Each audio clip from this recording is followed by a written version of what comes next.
This is one of the biggest betrayals, because entire Chechen battalions started to rebel against Russians. The border of the Russian Federation has already been breached by them, and Kadyrov is simply furious. But more about all of this in just a couple of minutes.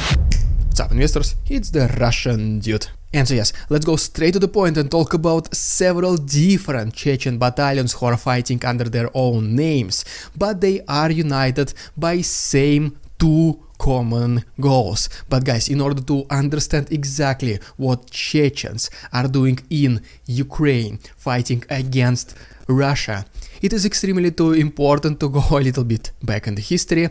And right now I feel like Putin during his Tucker Carlson interview, whenever he was asked, why did you go inside Ukraine? And he said, well, this is a brief history of Russia, and he went on for 2 hours. Guys, I promise I'm not gonna be like this. This is literally gonna take a couple of minutes, because once again, this is extremely important. And so yes, it all started in the first half of 17th century, whenever Russia was already breaching the integrity of that Chechnya at that time. And one of the ways they were doing it is by appointing their people, just like pretty much Kadyrov with Putin right now. At the end of 18th century, there was very first attempt by Chechens led by Sheikh Mansour to regain their independence, but unfortunately it did end up in failure. Then fast forward to the Second World War, Chechens in terms of percentages were suffering one of the biggest losses. One of the main reasons for this because of Joseph Stalin, who was repressing those Chechens, who was pretty much saying that they cannot live on their territories anymore. And even though the population of Chechnya is not that big in comparison to Russia or Soviet Union, once again, just in percentage points, this nation was suffering the biggest losses, unfortunately. They were only allowed to return to their land back in 1957, 4 years after Stalin passed away. And guess why? They were only allowed to return back to their home in 1957, 4 years after Joseph Stalin passed away. And guess what? One of the main reasons why they were not allowed to live in their home country, it is because allegedly there was some nationalists which escaped from Germany, something like this. Well, you already hear exactly the same narrative that Putin right now is doing against Ukraine, so what a coincidence. And then in the 90s, whenever Chechnya received its first president, Johar Dudayev, this country went through 2 extremely bad, extremely tragic wars against Russia as well. And eventually, one of the ways Chechnya became somehow a part of Russia, it is because in 1992 this republic was just literally added on the paper to the territory of Russia, pretty much exactly the same what they're trying to do right now with Kherson region, Zaporozhye, Luhansk and Donetsk regions, and just reinstall their own people there, Ahmad Kadyrov and then his son Ramzan Kadyrov, and that's pretty much it. On the paper, Chechnya became a part of Russia. And after all of this that Chechnya has been through, so many wars, so many conflicts,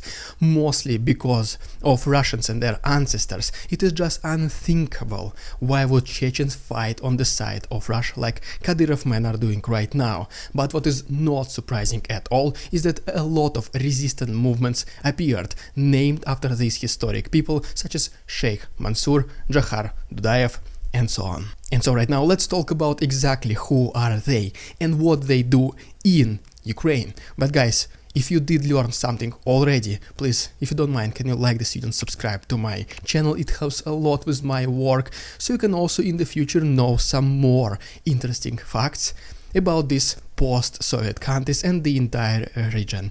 I appreciate this, guys, so much. Now let's continue. And so yes, one of the very first resistance forces of Chechnya is called Sheikh Mansour Battalion, and they are right now fighting on the territory of Ukraine for Ukrainians against Russians, and most specifically against Kadyrov himself. They do not want to be slaves, as they call it. They are fighting for their own freedom. They have been fighting in Ukraine since 2014, since the Crimean Peninsula escalation, and pretty much almost all of its members, if not all of them, were descendants in one way or another from either first or the second Chechen war, during these times when there were unforgivable crimes committed against their family members, and they simply decided to revenge. And yes, whenever all of them are asked what they're fighting for, pretty much every single one of them says exactly the same thing. We're fighting for the freedom of Caucasus, which also involves resisting Kadyrov and his regime, not just Putin alone. The second freedom fighters from Chechnya are united under the name of Jahar Dudayev Battalion, the guy we mentioned previously, the very first president of Chechnya. And just like Sheikh Mansour Battalion, they were heavily involved in Ukraine back all the way from 2014, and they did participate in some of the most hottest, in some of the most intense combat activities in the Ukrainian special military operation, including Bakhmut and Avdiivka. And just like Sheikh Mansour Battalion, most of its members joined as a result of hatred which appeared after First and Second Chechen War. They are fighting also for the freedom, and a lot of them are involved in diversion and reconnaissance groups within the armed forces of Ukraine. The third formation of Chechen volunteers who are fighting in Ukraine for their freedom are united under the name of Separate Special Purpose Battalion of the Ministry of Defense of the Chechen Republic of Ichkeria, which is a short acronym is called ABON. And just like previous two, the ideology, the reasons, the motivation, everything is the same. But another extremely important thing that the members of the 3rd Battalion mentioned, besides fighting Russians and Kadyrov and helping Ukraine liberate their own country, is that they're also trying to cleanse the name of Chechen people in front of the entire world. Because after, unfortunately, Russian propaganda, a lot of people think that Chechens are bad, especially in the post-Soviet countries. And this is pretty much exactly what I'm, guys, trying to do right here. Besides helping in some way or another Ukraine to win, I'm also trying to cleanse the name of Russians. I'm sure that majority of you already know that not a single Russian is a Putin supporter, and we're not all crazy Z patriots. But once again, just with your help of sharing these videos and sharing my messages, we can protect the name of good Russians in front of the entire world.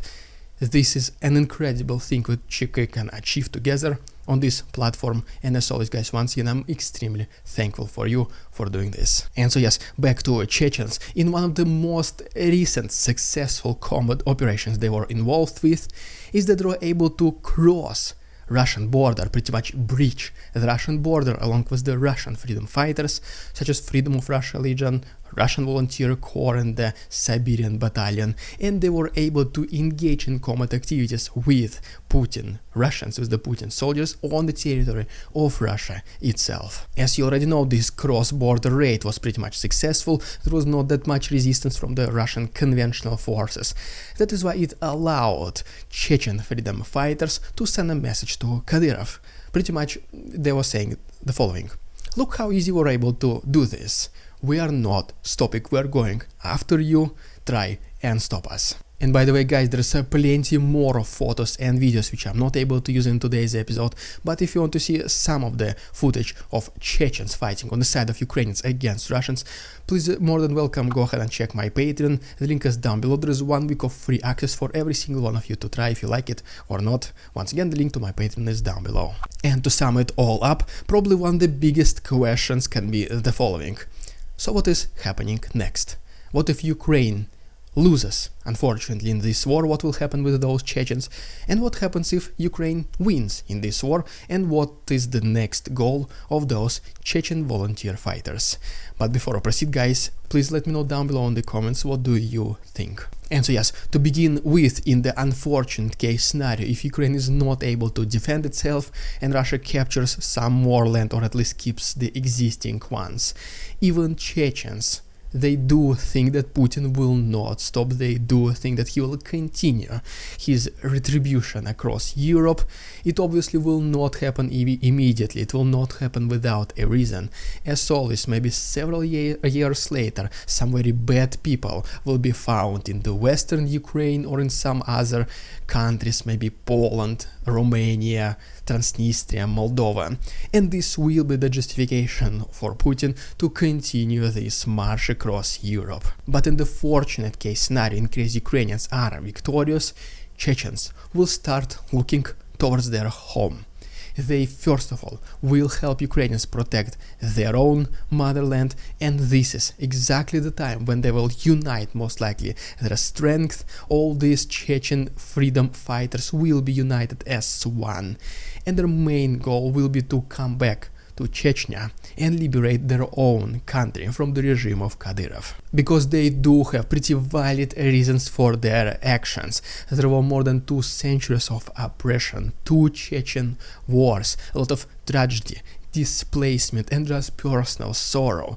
That is why some of Chechens already at this point claim that this will be a 3rd Chechen war, but at this time tables will significantly turn, and it will be pro-Putin Russians who will be defending themselves, who will be seen as the bad guys in this and other next conflict. But in one way or another, some Chechens are very optimistic right now. They do think in case Ukraine starts to become victorious, this might trigger Kadyrov to literally panic, because right now he can claim an asylum in United Arab Emirates. He has property allegedly in this place, so he might claim some permanent residency or anything like this.